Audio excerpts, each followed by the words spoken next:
Kui ma peaksin mõtlema, mis mulle selle kooli juures meeldib, siis ma pean täiesti ausalt ütlema, et kõik meeldib. Me on kõik väga vägevad.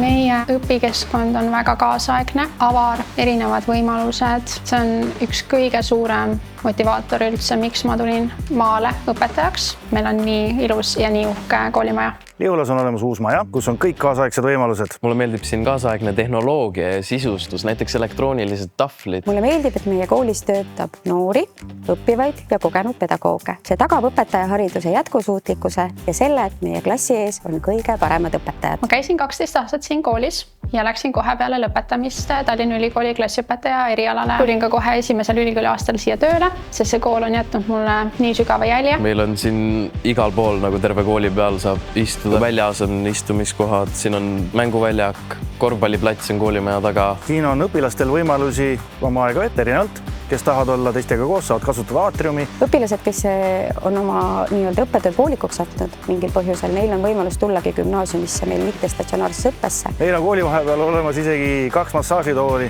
ja erinevad lennujaamadest on need tasuta kasutamiseks kõigile. Mina sain väga heade tulemustega ülikooli, nii et see haridus, mis ma siit sain, järelikult on väga-väga hea. Meil on heade võimalustega spordihoone näiteks, siin on jõusaal. Kõik on omavahel hästi sõbralikud. Mu klass on avar, valge ja pakub väga erinevaid võimalusi õppetöö läbiviimiseks. Enda õpingutest on kõige rohkem meeles klassikaaslased, õpetajad, needsamad õpetajad, kes on täna minu kolleegid. Meil on tõesti väga vägev seltskond nii õpetajate kui õpilaste poolt.